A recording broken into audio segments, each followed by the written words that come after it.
the Silent Trip, where we explore why friendship fades as we grow. So we are defining the textural change of the bond, wherein it is defining or diminishing the interaction patterns or interaction rhythms like Miss Birthday greetings. Our participants describe a literal silent drift, like sitting next to a former best friend on a jeepney without saying a single word. This happens because of relational divergence, seeing a friend start a family while you're busy finishing your bachelor's degree. It's a mismatch of daily realities that makes one easy conversation feel forced or unnatural. So sa recognition is our first step, which is the noticing the drift that it not make you a bad person or a bad friend. It makes you observant. Don't fear digital silence or slow replies because they are simply markers of a significant connection or transition. In this episode, we normalize the fade. If the rhythm stops, maybe because the song has changed. We're moving from the feeling of loss to the fact of essence. This isn't about drama. It's about the quiet reality to accept the natural changes. That's why stay tuned as we dive into what actually triggers the shift on our next episode.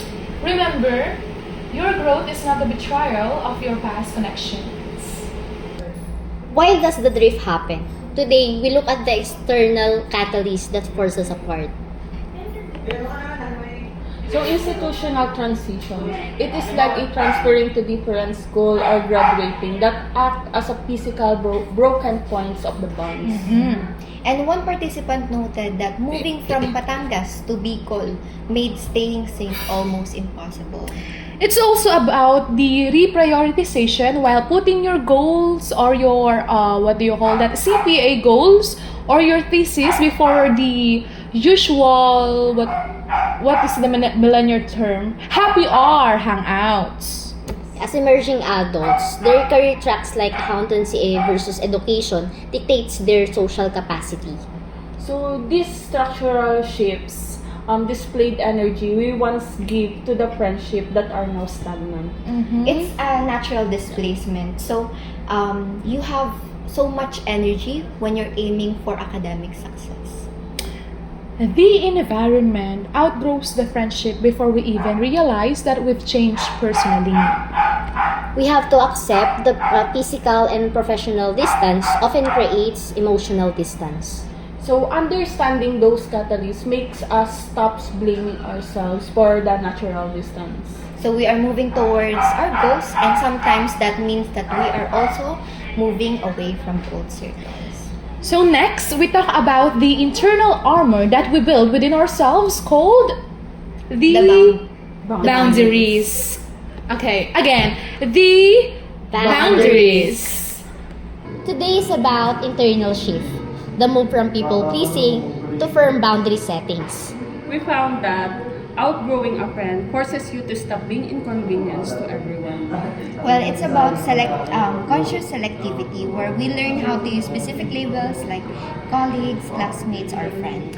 As participant 3 showed, being firm protects your emotional energy that keep you away from being drained. Boundaries are especially vital in cross-gender friendship to promote assuming a depth that isn't there. It forces us, it is a transition from giving 100% to everyone to giving 100% to the people who is aligned with us. Well, self-preservation isn't selfish. It's a requirement for graduating into healthy adulthood. When you outgrow a friendship, you will earn or you will gain a power to choose who enter on your selective circle. This internal transformation is the most significant one of the entire experiences.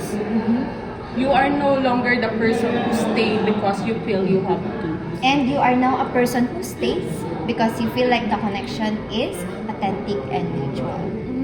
And with that, in our next episode, we're gonna talk about how to make sense of the people that we leave behind. Why do we let go? It's all about the meaning making and accepting from timing of our lives. We call this a temporal acceptance, wherein the realization that friendship is actually seasonal. So some bonds were perfect for your high school self but don't fit the resilient academic you are now. One participant called it as a divine removal, believing that some people are taken away for the person growth, to develop a personal development and growth. It's a peaceful way to view an ending as a necessary space cleaning for your personal evolution. So you didn't lose a friend. You just actually completed a developmental chapter with them. So reframing it this way removes the guilt and replaces it with a sense of natural evolution. As you mentioned, natural evolution, it is through that change is natural, and some friendship are destined to have a limit for a reason. We focus to the lesson learned rather than the void left behind. Acceptance allows us to look back at the catch-up memories without the feeling like you failed. Every person was a bridge to the person you are becoming today.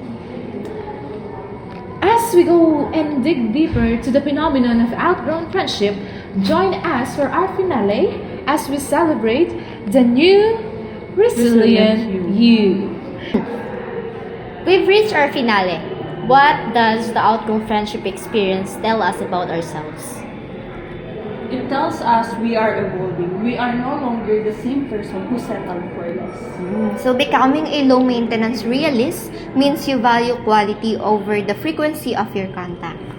You are now tied to your personal boundaries and personal goals, and not the size of your social circle. We've moved from unspoken lust to confident and self-aware state of being. Okay. So trust the silent freak. It is the universe way telling you that you are in the right path. And to our listeners, don't be afraid to outgrow what no longer serves your peace or your purpose. You are resilient, and you are selective, and you are exactly what you need to be. Thank you for joining us on this journey to essence of outgrown friendships. So we hope that this silent drift is a toolkit to navigate your transition. Okay. Keep growing, keep setting boundaries, and keep prioritizing your self-worth. And from all of us here, we would like to remind you that always carry the Lessons and not the weight. weight. Thank you so much for watching. Bye-bye. Bye!